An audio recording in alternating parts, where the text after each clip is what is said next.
నమస్తే సార్, మహేష్ గారు. Welcome to 100 TV. ఆంధ్రప్రదేశ్లో పవర్ స్టార్ పవన్ కళ్యాణ్ ఎవరైతే ఉన్నారో ఉప ముఖ్యమంత్రి పొజిషన్లో ఎంతో కష్టపడుతూ మొత్తానికి ఉప ముఖ్యమంత్రి పొజిషన్లో ఉన్నారు. ఆయన రీసెంట్గా కొన్ని స్టేట్మెంట్ అయితే ఒకటి పాస్ చేశాను. నేను ఎప్పుడు ఎవరికి క్షమాపణ చెప్పలేదు, అయితే ఇప్పుడు క్షమాపణ చెప్తున్నాను. సో దాని గురించి మీరు ఏమన్నా మాతో షేర్ చేసుకుంటారా? ఆయన స్టేట్మెంట్ ఏమీ ఇవ్వలేదు, కానీ ఒక మీటింగ్ లో వాళ్ళ కూటమి నేతల మీటింగ్ జరిగింది.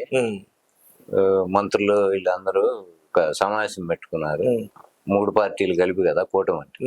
ఎవరైతే గవర్నమెంట్ అలయన్స్ లో ఉన్నారో వీళ్ళు ఆ మీటింగ్ పెట్టుకున్నారు. మీటింగ్ లో ఈయన చంద్రబాబు ఈయన్ని పొగిడాడు. నేను లోపల ఉన్నప్పుడు చాలా ధైర్య సాహసాలతో ఆయన రోడ్డు మీద పడుకొని నుంచొని ఒంగొని కష్టాలు పడి వచ్చాడు అని ఏదో వాళ్ళకి చెప్పుకున్నాడు.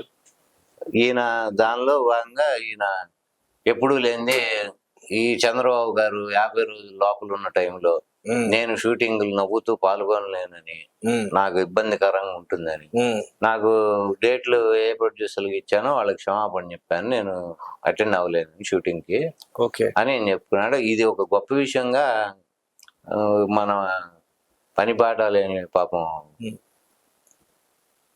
చాలా వైరల్ అవుతుందండి. దీనిలో అసలు ఏం గొప్పతున్నారు. అంత పెద్ద పొజిషన్ లోకి వెళ్ళిన ఉప ముఖ్యమంత్రి పొజిషన్ లో ఉన్న పవన్ కళ్యాణ్ గారు సారీ చెప్తున్న అప్పటికి ఆయన ఒకటి, అసలు అప్పటికి ఆయన ఉప ముఖ్యమంత్రి కాదు, ఏది కాదు, only hero, not even though MLA.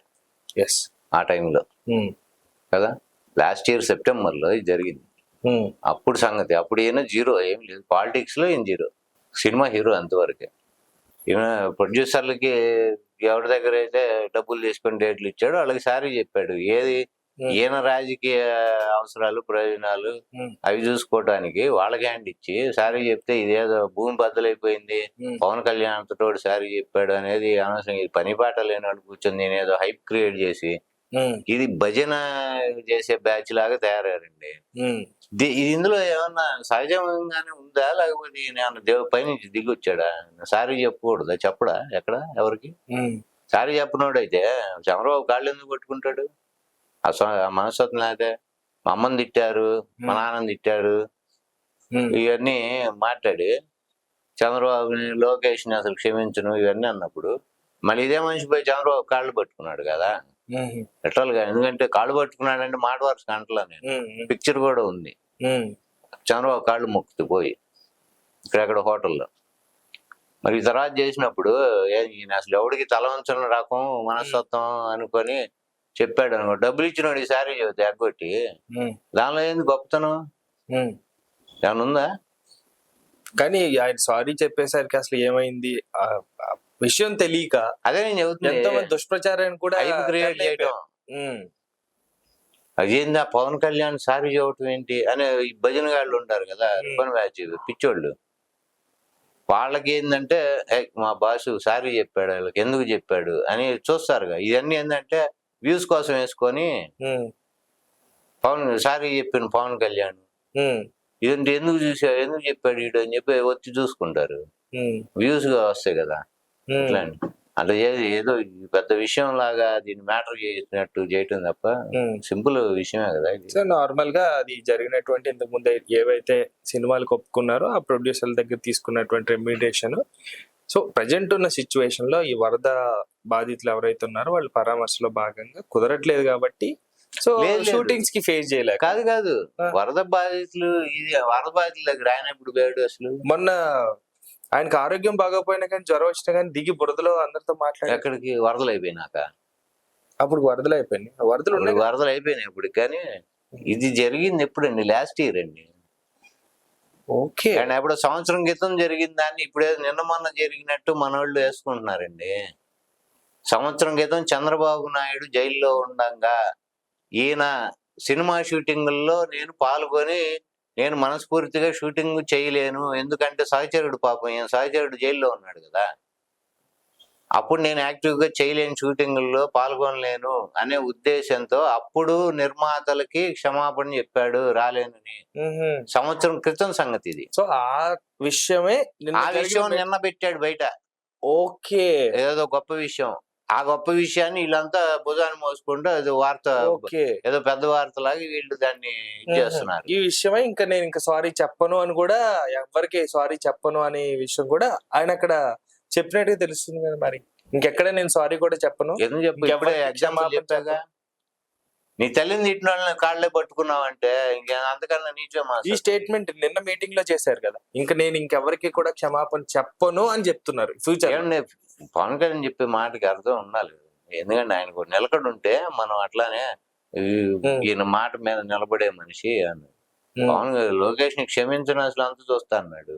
మరి అందులోనే కదా కొట్టుకొని ఇద్దరు ఇప్పుడు మంత్రులకు సమావేశం అని చెప్పి కూర్చొని పక్క పక్కన కూర్చుంటుంది.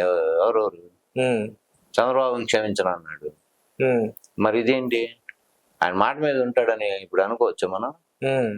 మీరు చెప్పండి, అనుకోవచ్చా? లేదు కదా. మరి పవన్ కళ్యాణ్ మాటలకి వాటిని నమ్ముకొని వీళ్ళేదో అభిమానులు పిచ్చోళ్ళు ఉంటారు కానీ పాపం వాళ్ళే భజన వాళ్ళు నమ్ముకుంటే నమ్ముకోవాలి. కానీ జనం అయితే అతని మాటలు నమ్మితే మాత్రం కష్టమే. కారణం ఏంటంటే ఆడపిల్లకి ఏ చిన్న జరిగినా తట్టుకోలేండి అని అన్నాడు. మన గుడ్ల వెళ్ళారు కాలేజీలో 300 పైన వీడియోలు బయటపడి ఎంతో. మరి ఏం మీకాడు? అక్కడికైనా వెళ్ళాడా? వాళ్ళు ఏమన్నా పరామర్శించాడా? మీకేం అన్యాయం జరిగిందమ్మా ఏంది ఇది అని నన్ను పలకరించాడా?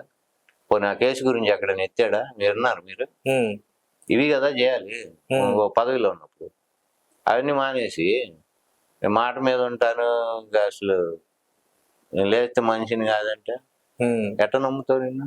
ఓకే, గతంలో ఈ ఉదంతాలు అన్ని ఎందుకు చెప్పాను మీకు? ఇప్పుడు జరిగినవిగా, అది ఆయన మాటలేదు, ఇవన్నీ మనమేం కల్పించలేదు కదా. ఇప్పుడు అదే చెబుతున్నాడు. నేను ఎవరికి ఇంకోసారి క్షమాపణ చెప్పనంటే ఎందుకు చెబుతావో, ఎవడికి చెప్పవో, ఎవడికి ఎందుకు చాటన గదిలో పోయి చెబుతావో ఎవడికి తెలుసు? ఎవడన్నా చూశాడా? నేను నేను ఎవడికి సారి చెప్పను నా జిందగీలో అంట. గదిలోకి వచ్చి మిమ్మల్ని గదిలో తీసుకుపోయి మీకు సారీ ఎవరికైనా తెలుస్తుందా ఏంటి? ఓకే, ఏముంది ఇది ఒక స్టేట్మెంట్, దీని గురించి ఒక డిస్కషన్. ఏదో ఇక ప్రతిది పైపు ఏదో వైరల్, ఏదో ఎవరో మన టెక్నాలజీ దయ, ఏదో ఒక దయతో ఒక పదవి వచ్చింది, ఏదో ఆకాశం నుంచి ఊడిపడ్డట్టు డైరెక్ట్ దేవుడే ఏందో ఆంధ్రప్రదేశ్ ప్రజల్ని కాపాడటం చేత ఎన్నుకున్నారు కదండి. చాలా మంది జనం ఎన్నుకోలేదు, ఈవీఎంలు ఎన్నుకున్నాయి అంటున్నారు. మరి అది ఆ టాపిక్ మనం సెపరేట్ గా కూర్చొని అది మాట్లాడదాం. అది అంటున్నారన్న, మీరు అన్నదే, మీరు అందాన్ని అన్న సెపరేట్ గా మీరు జనం ఎన్నుకున్నారు అని కొంతమంది అంటున్నారు. మీకు అక్కడ ఏపీలో చాలా మంది ఏమో జనం మేము కాదు, మాకు సంబంధం లేదు, ఈవీఎంలు ఎన్నుకునే వాళ్ళని అని వాళ్ళు అంటున్నారు.